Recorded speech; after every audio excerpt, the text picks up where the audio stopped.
പെട്ടെന്ന് എടുക്കും. എനിട്ടൈം. Facebook post നിങ്ങൾ വായിച്ചില്ലേ? അതിനകത്ത് തന്നെ വായിച്ചില്ലേ? ഞാൻ എന്താ പറയുന്നത്? ഏത് റിസൾട്ട്? ഇലക്ഷൻ ഒന്നുമില്ല, അങ്ങനത്തെ ഒന്നും ഉദ്ദേശമൊന്നുമില്ല. എനിക്ക് ഏത് സമയത്തും എനിക്ക് ചാർജ് എടുക്കാം, എനി ടൈം. മനസ്സിലായോ? എനിക്ക് അതിനകത്ത് വേറെ സ്പെഷ്യൽ ഒന്നുമില്ല. ഞാൻ KPCC പ്രസിഡന്റ് ആണെന്ന് എല്ലാവരും പറയുന്നുണ്ടല്ലോ. എനിക്ക് എപ്പോഴും പോയിക്കൂടെ? അതിലെന്തിരിക്കുന്നു?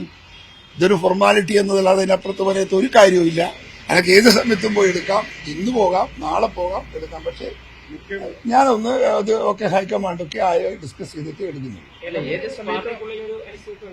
പാർട്ടിക്കകത്ത് ഒരു അനിശ്ചിതത്വം അതുകൊണ്ട് അല്ല, അത്യാവശ്യമില്ല. ഇപ്പം എന്റെ ഒരു പ്രസൻസ് ഇല്ലാത്തത് കൊണ്ട് കുഴപ്പമൊന്നുമില്ല. ഞാനിങ്ങനെ ഇത്തിരി ഇതെല്ലാം ആയിട്ട് ഇങ്ങനെ മറ്റു ചില പ്രശ്നങ്ങളുമായിട്ട് അങ്ങനെ നിൽക്കുന്നുണ്ട്. അതുകൊണ്ട് അത് കഴിഞ്ഞില്ല, കഴിയാൻ പോന്നേ ഉള്ളൂ. ഇന്ന് കൊണ്ട് കഴിയുമെന്ന് വിചാരിക്കാം. ഈ മുഖ്യമന്ത്രിയുടെ ഔദ്യോഗിക വാർത്താക്കുറിപ്പ് പോലും ഇറക്കാതെയാണ് വിദേശയാത്ര പോയിരിക്കുന്നത്. പിണറായി വിജയന് മാത്രമേ അത്തരം ഒരു യാത്ര സംഘടിപ്പിക്കാൻ സാധിക്കൂ. അതാണ് പിണറായി. കുടുംബത്തോടുള്ള യാത്ര മാത്രമല്ല, ഞാൻ ചോദിക്കുന്നു, ഈ മനുഷ്യനും തലക്കകത്ത് വെളിയില്ലേ? ഒരു മുഖ്യമന്ത്രിയാണ് പോകുന്നത്. ചാർജ് കൊടുത്തോ? ആർക്കെങ്കിലും ഒരു ചാർജ് കൊടുത്തോ? ഇവിടെ ഒരു എമർജൻസി വിഷയം വന്നു, who will react, who will respond? പറയട്ടെ. ഇത് ആലയെന്ന് പശുക്കൾ ഇറങ്ങിപ്പോകും പോലെ പോവുകയാണോ മുഖ്യമന്ത്രി?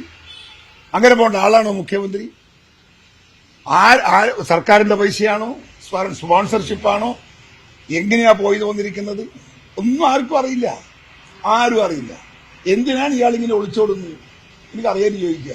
എല്ലാവരുടെയും വ്യക്തമാക്കി നമ്മൾ പോകുന്ന എല്ലാ കാര്യങ്ങളൊക്കെ നാട്ടുകാരോട് പറയും, ജനങ്ങളോട് പറഞ്ഞ് എത്ര അന്തസ്സിൽ അദ്ദേഹത്തിന് പോകാം.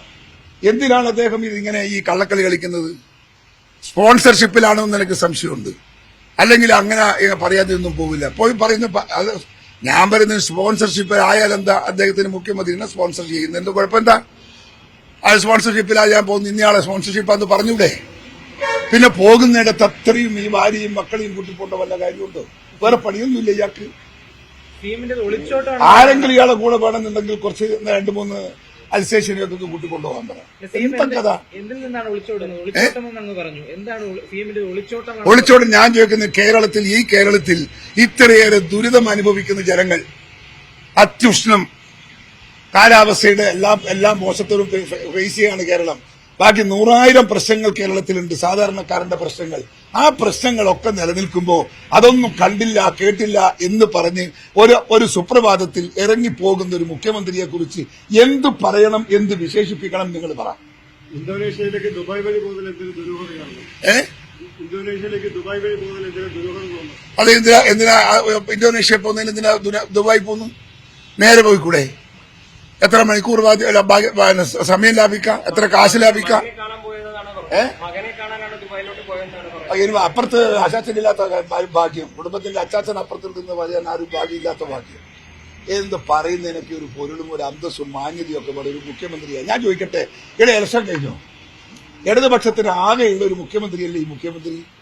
ഇദ്ദേഹം ബാക്കി എല്ലാ ജില്ലയിലും സംസ്ഥാനത്തും പോണ്ടയാളല്ലേ? ബാക്കിയുള്ള സംസ്ഥാനത്ത് ഇലക്ഷൻ നടക്കുകയല്ലേ?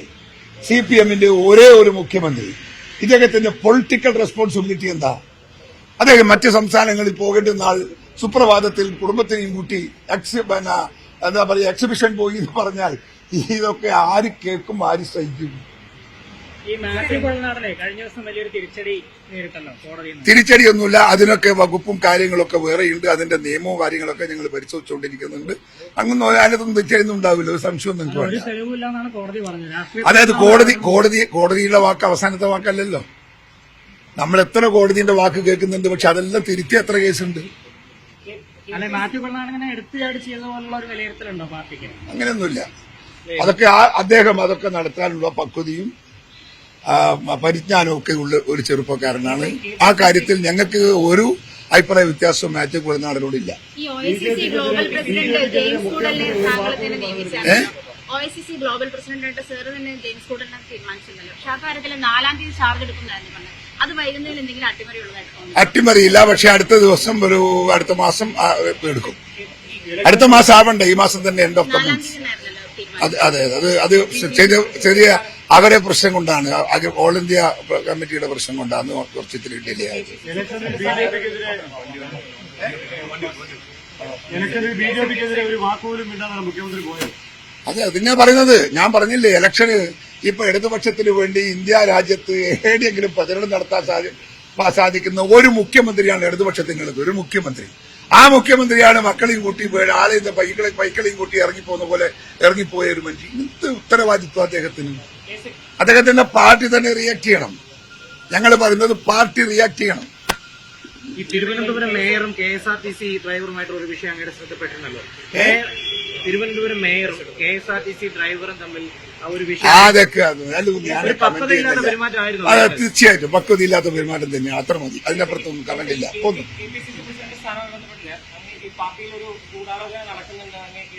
ഒന്നും തോന്നിയിട്ടില്ല. എനിക്കൊന്നും തോന്നിയിട്ടില്ല.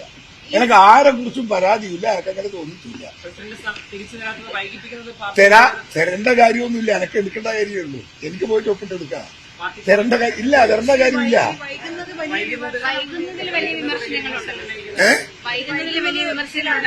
ആർക്ക് വിമർശനം? ആർക്കാ വിമർശനം? ഒന്നുമില്ല, ഒരു അട്ടിമറിയില്ല.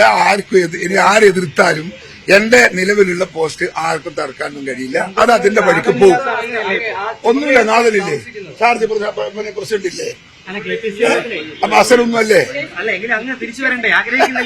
നിങ്ങൾ വരും, ഞാൻ വരേണ്ട സമയത്ത് ഞാൻ വരും. ഓക്കെ, ശരി.